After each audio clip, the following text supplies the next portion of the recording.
الرحمن الرحيم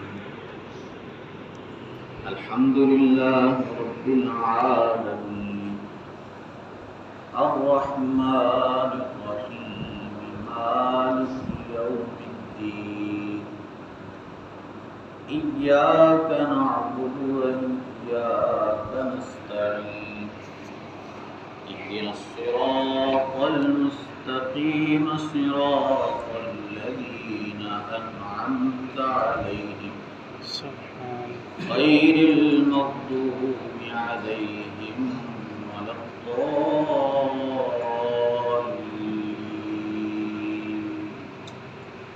الصلاة والسلام عليك يا سيدي الصلاة والسلام عليك يا رسول الله.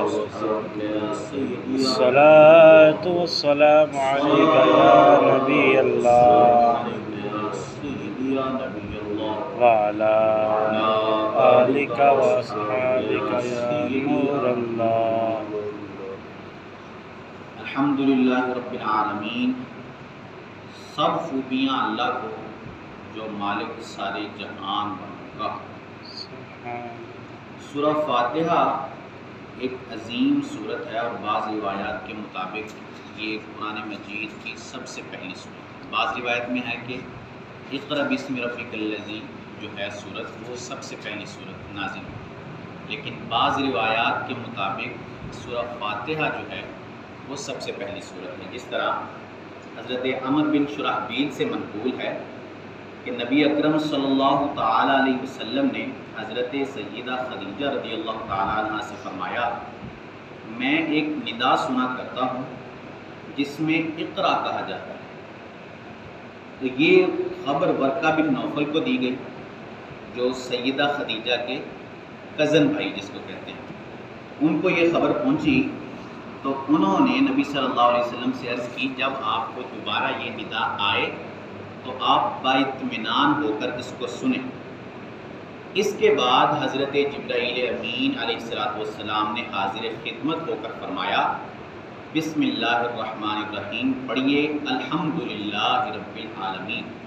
یہ روایت واضح کرتی ہے کہ یہ سورہ فاتحہ جو ہے وہ قرآن مجید کی سب سے پہلی نازل ہونے والی سورت ہے. اس سورہ مبارکہ میں 7 آیتیں ہیں اور 27 کلمے ہیں اور 140 حرف. حرف یعنی ایک لفظ، جیسے الف ایک ہے، لام ایک ہے، ہا ایک. اور کلمہ کہتے ہیں جیسے الحمد یہ ایک پورا کلمہ ہے، رب پورا کلمہ ہے، عالمی. تو 7 آیتیں ہیں، 27 کلمے ہیں اور 140 حرف. اور ان 7 آیتوں میں سے کوئی آیت بھی ناسخ اور منسوخ نہیں ہے. ناسخ اور منسوخ کی تعریف یہ ہے کہ بعض اوقات ایسا ہوتا تھا پہلے کہ جو احکامات شروع میں نازل کیے گئے اسلام کے شروع میں، بعد میں کچھ آیتیں نازل کر کے ان احکامات کو ختم کر دیا جاتا.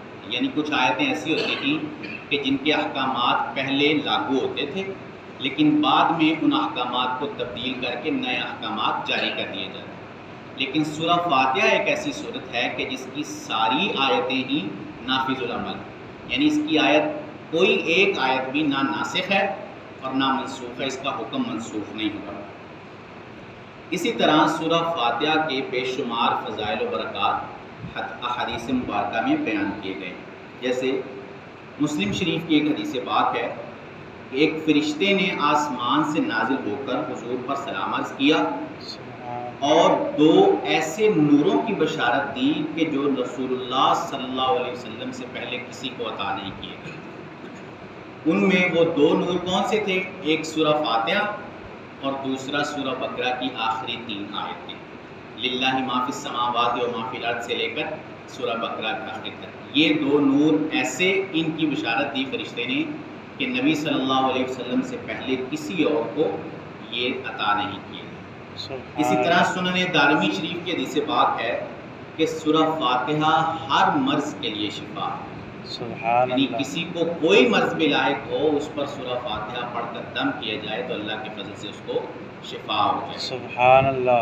اسی طرح سنن دارمی کی حدیث پاک ہے کہ جو بندہ سورہ فاتحہ 100 مرتبہ پڑھ کر دعا مانگے، اللہ عز و جل اس کی دعا قبول فرماتا ہے۔ سبحان اللہ، سبحان اس اللہ۔ سورہ فاتحہ کے بارے میں ایک مسئلہ ہے جو احناف کے نزدیک، یعنی ہم حنفی ہیں، حنفیوں کے نزدیک یہ مسئلہ ہے کہ جب بندہ امام کے پیچھے نماز پڑھ رہا ہے تو وہ قرات نہیں کرتا، یعنی وہ صرف امام کی قرات کو سنتا ہے۔ جب امام تلاوت کرتا ہے اس کے پیچھے اس بندے کے لیے قرات کرنا جائز نہیں ہوتا، کیونکہ نبی صلی اللہ علیہ وسلم نے ارشاد فرمایا ہے کہ امام کی قرات ہی مقتدی کی قرات ہے، یعنی جب امام قرات کرتا ہے تو وہی قرات مقتدی کے لیے کافی ہو جاتی ہے، اس کے بعد اس مقتدی کو قرات کرنے کی حاجت نہیں رہتی۔ اسی طرح قرآن مجید میں ارشاد ہے وَإِذَا قُرِئَ الْقُرْآنُ فَاسْتَمِعُوا لَهُ وَأَنصِتُوا لَعَلَّكُمْ تُرْحَمُونَ، جب قرآن پڑھا جائے تو اس کو غور سے سنو اور اس کو کان لگا کر سنو تاکہ تم پر رحم کیا جائے۔ اور یہ آیت جو ہے یہ بھی واضح کرتی ہے کہ امام کے پیچھے بندہ قرات نہیں کر سکتا۔ اس آیت کی تفسیر جو میں نے ابھی پڑھی وَإِذَا قُرِئَ الْقُرْآنُ، اس کی تفسیر میں حضرت عبداللہ ابن عباس رضی اللہ تعالیٰ عنہ فرماتے ہیں کہ یہ آیت مقتدی کے حق میں نازل ہوئی ہے، کہ یعنی جب بندہ امام کے پیچھے نماز پڑھ رہا ہے تو اس کے لیے قرات کرنا جائز نہیں، نہ ہی وہ فاتحہ پڑھے گا اور نہ ہی وہ کوئی سورت ملائے گا، بلکہ خاموشی سے کھڑا ہو کر صرف امام کی تلاوت سنے گا۔ یا پھر جو اگر ظہر یا عصر کی نماز ہے جس میں امام اونچی آواز سے تلاوت نہیں کرتا تو اس میں بھی وہ خاموش ہی رہے گا اور خاموشی سے کھڑا رہے گا، اس کو قرات کی حاجت نہیں، کیونکہ امام کی قرات ہی اس کے لیے کافی ہوگی۔ اسی طرح رسول اللہ نے فرمایا انما جعل الامام لیؤتم بہ، امام بنایا ہی اس لیے جاتا ہے تاکہ اس کی ابتدا کی جائے۔ ایک بندے کو آگے آپ نے کھڑا کیا ہے، کس لیے کیا ہے؟ کہ اس کی آپ ابتدا کریں۔ اگر آپ پیچھے آپ خود ہی پڑھنا شروع کر دیں گے تو پھر اس کے آگے کھڑا ہونے کا فائدہ ہی کیا ہے؟ بے شک۔ تو امام بنایا اس لیے جاتا ہے کہ اس کی ابتدا کی جائے۔ حمد کی تعریف، حمد کے معنی ہے کسی کی اختیاری خوبیوں پر اس کی تعریف کرنا، اور شکر کہتے ہیں کہ کسی کے احسان کے بدلے میں اس کی تعریف کرنا۔ ہم چونکہ اکثر اوقات ہماری جو حمد ہے وہ اللہ عز و جل نے جو ہمیں نعمتیں عطا کی ہیں اسی پر ہم کرتے ہیں، تو ہماری جو حمد ہے وہ حمد بھی ہوتی ہے اور شکر بھی ادا کرنا ہوتا ہے۔ رب العالمین فرمایا، رب کے معنی ہے پالنے والا۔ حمد سے متعلق شرعی حکم یہ ہے کہ بعض اوقات حمد واجب ہوتی ہے، بعض اوقات حمد سنت ہوتی ہے، اور بعض اوقات حمد حرام اور بعض اوقات کفر کے درجے تک بھی پہنچ جاتی ہے۔ واجب جو ہے وہ جمعہ کے خطبے کے اندر حمد کرنا، یعنی جب جمعہ کا خطبہ دیا جاتا ہے تو اس میں اللہ عز و جل کی حمد کرنا واجب ہے۔ سنت وہ نکاح کے خطبے کے اندر اللہ کی حمد کرنا، یہ سنت ہے۔ حرام جو حمد ہے وہ یہ ہے کہ کسی حرام کام کے بعد حمد کرنا، یہ حرام درجے کی، اور یہی بعض اوقات اگر توہین کی نیت سے کی جائے تو کفر کے درجے تک بھی پہنچ جاتی ہے۔ حمد کے بارے میں رسول اللہ صلی اللہ تعالیٰ علیہ وسلم نے ارشاد فرمایا، ہر وہ کام جس کے شروع میں اللہ عز و جل کی حمد نہ کی جائے وہ ادھورا رہ جاتا ہے۔ تو حمد کی جو اہمیت ہے وہ اس آیت سے واضح ہو رہی ہے۔ اس کے بعد اللہ عز و جل نے ارشاد فرمایا الرحمن الرحیم، بہت مہربان اور نہایت رحم کرنے والا ہے۔ یاد رکھیے کہ حقیقی طور پر سب نعمتیں عطا کرنے والی ذات وہ اللہ عز و جل کی ذات ہے، بے شک۔ اور حقیقی طور پر بندوں پر رحمت کرنے والی جو ذات ہے وہ اللہ کی ذات ہے، یعنی وہ ایسی ذات ہے کہ اپنے رحم اور اپنی رحمت کے بدلے میں ہم سے کوئی تقاضا نہیں کرتی، وہ بلا سود ہم پر رحمت کرتا ہے، اسی لیے اس کا نام رحمان ہے۔ اور رحمان کے بارے میں شرعی مسئلہ بھی یاد رکھیں کہ اللہ عز و جل کے علاوہ کسی اور بندے کا نام رحمان نہیں رکھا جا سکتا۔ رحمان یہ اللہ عز و جل کا ذاتی نام۔ بعض نام اللہ عز و جل کے ایسے ہوتے ہیں جو ذاتی ہوتے ہیں اور بعض نام صفاتی ہوتے ہیں۔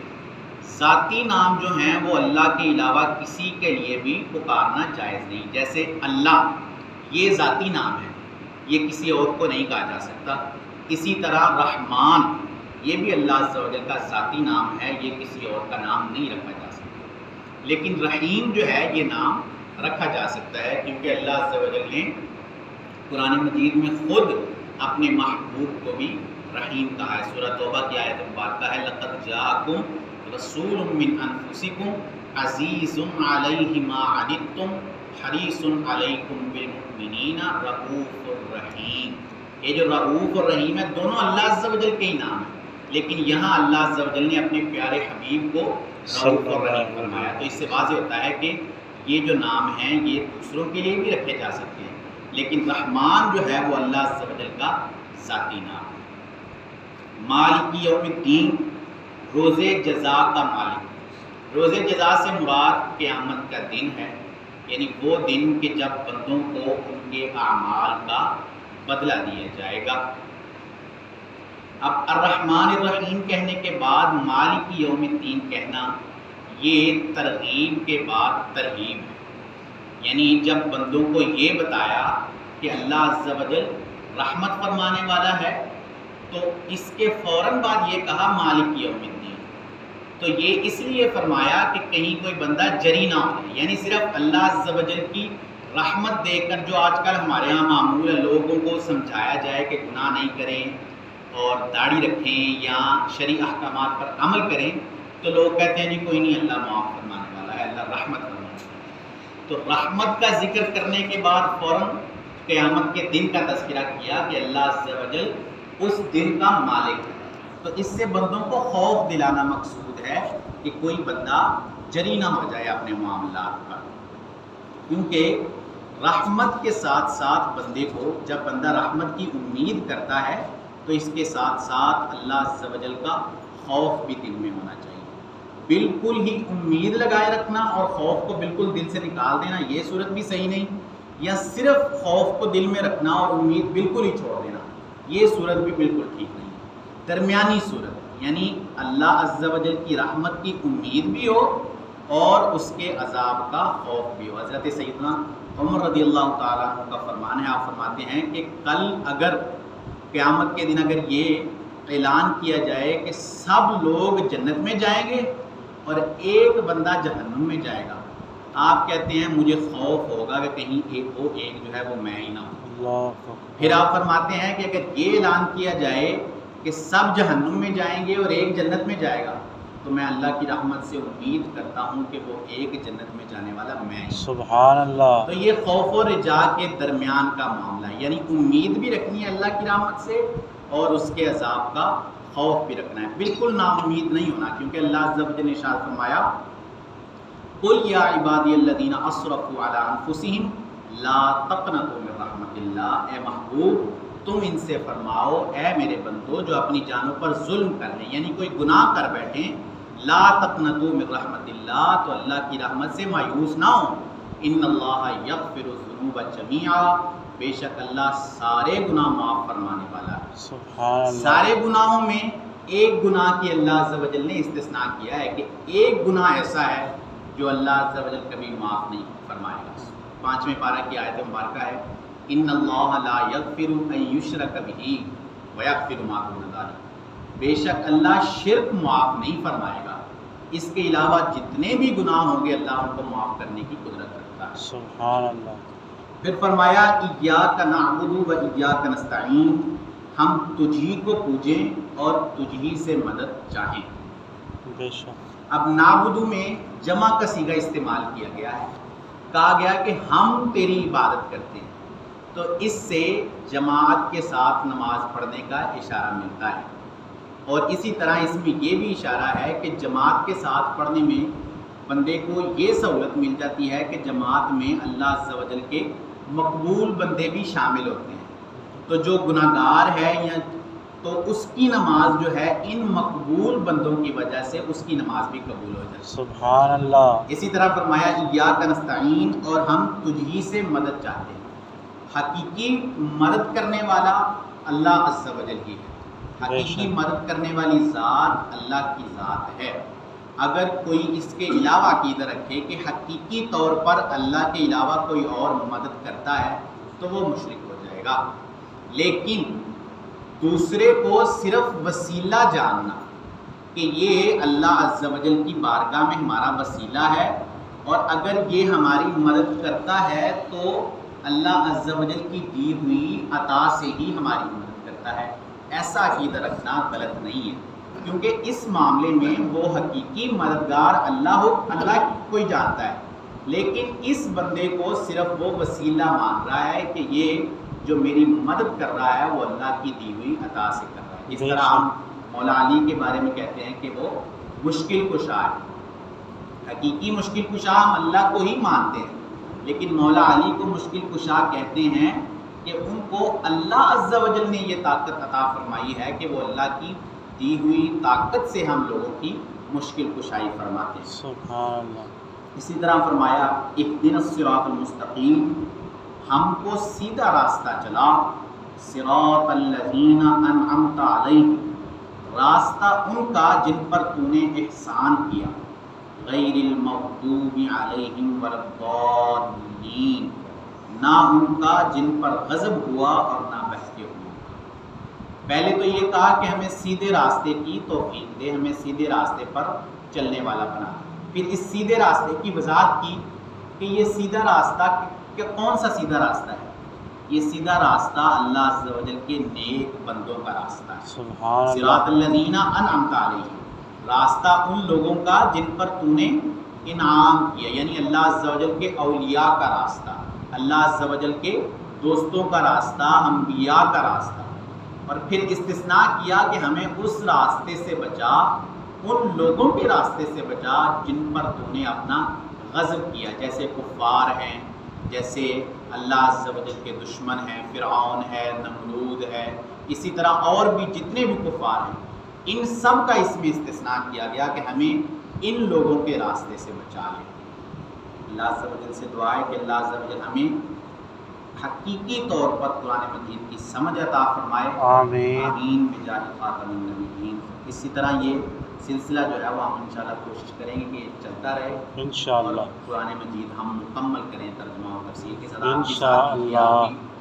5 منٹ کا ٹائم ہوتا ہے، کوئی زیادہ ٹائم نہیں لگتا۔ آج تو ہم نے سورہ فاتحہ مکمل کی ہے، کل سے انشاءاللہ ہم تقریباً 3 آیتیں روزانہ، اگر کوئی بڑی آیت آ جائے گی تو صرف ایک ہی آیت پر ہم اختصار کریں گے، تو اس میں ٹائم بھی زیادہ نہیں لگے گا اور آپ سب کے لیے بھی اس میں فائدہ ہے۔ اللہ انشاءاللہ عمل کی توفیق دے۔ آمین آمین آمین۔